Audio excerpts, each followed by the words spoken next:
We're going to be talking about Leeds United, VAR, we're going to be talking about the transfer window and my opinions. The transfer window ended around 10 days ago now, so 8 days ago. So we're just going to be getting into it and seeing what we have unpicked. And if you have not already subscribed, please do. It really is helping me out. We're trying to get 600 subscribers. We're at 524 at the moment, 524 subscribers. So if you smash the subscribe button, that would help me a bunch. Okay, so on transfer deadline day, we managed to sign one player, and that is Wilfred Yonto. Now, my thoughts on him, he is a good player. However, we've had many instances where Jesse Marshall said he's not ready for the Premier League. However, the Italian boss, I guess, has given him high hopes and given him praise, I guess, when he's called up for international duty. However, I'm just a bit concerned that in the transfer window, you know, CDK dropped us, Calamuendo dropped us, Bamba Dieng dropped us as well. It's just one of those things where the club are not putting backups in place.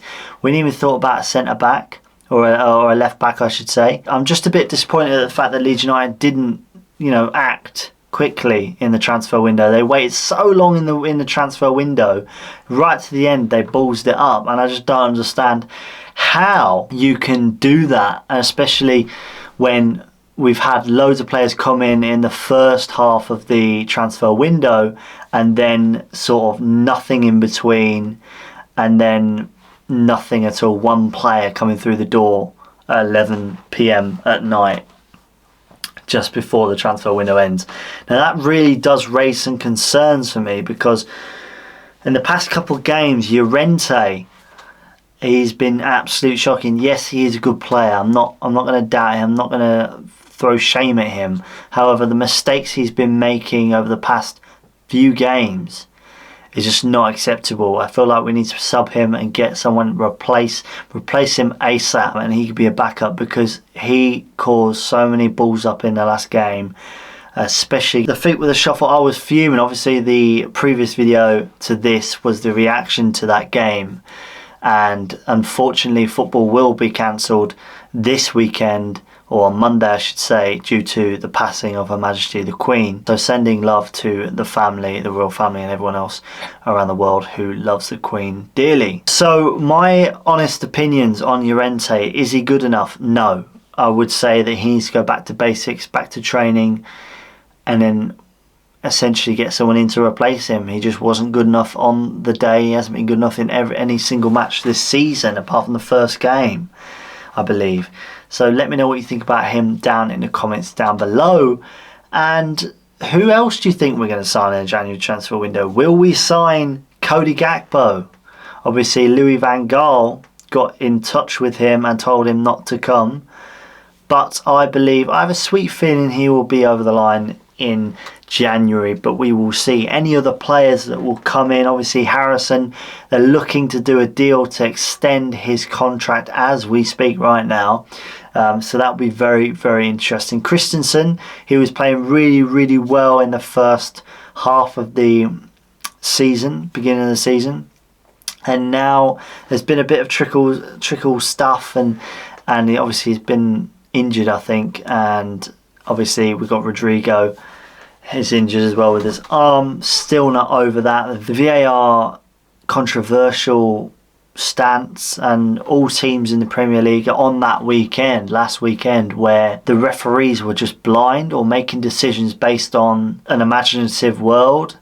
Jesse Marsh getting warned again, even though it's post-match now. It's like, even if he comments on it, he's been fined, or a charge has been against him apparently, which I don't understand. There's no logic in this football world where there's no common sense whatsoever, especially when managing or refereeing games.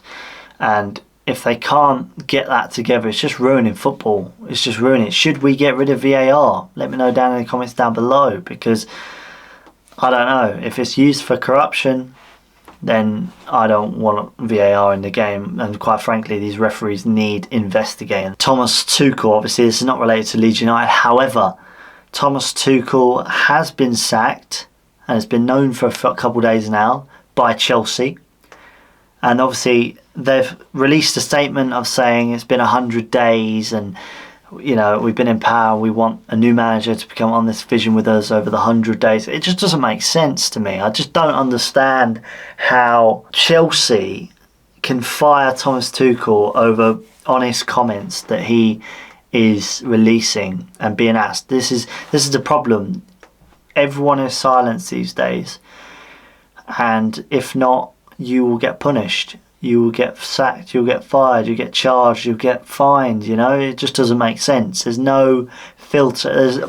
I should say there is a filter, but you're not allowed to speak. It's freedom of speech is not there anymore, and this is the greatest concern, not just in football, but in the world of living. Every country in the world, there's no free speech anymore, especially here in the UK. There's just things that you can't talk about, or you'll get prosecuted or anything like that, which I don't agree with. So let me know what you think about Thomas Tuchel's sacking. I don't believe he should have been sacked. One strange thing is that Graham Potter, obviously of Brighton, is now becoming Chelsea's manager. A couple of other team members as well in his team, backroom staff I should say, is joining Chelsea with Graham Potter. I believe it's on a £64 million deal over the next 4 or 5 years, and that is the 4th highest paid manager in the Premier League. How mad is that? That is just crazy.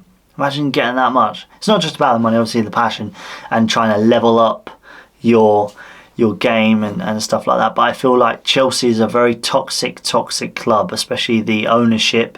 Obviously there's been a controversy of American owners. They don't understand the world of football, they don't understand the English culture of football, and they don't understand maybe the ins and outs of business in the UK, especially when it comes down to new managers firing, and you know, it's just out of the blue, you know, and that's another thing where I've grown to think that they don't understand, and especially when you treat Thomas Tuchel like that, the fact that they could do that to someone just shows that anybody's replaceable and the respect is not there.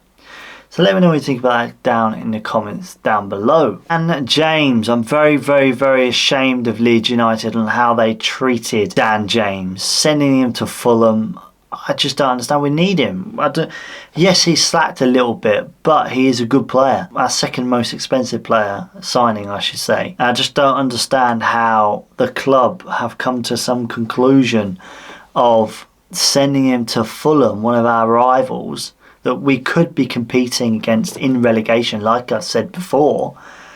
And it's just like, what are they playing at? In the transfer window, yes, one player they brought in and they let one go. It just doesn't make sense to me. I feel like there's a very big communication issue.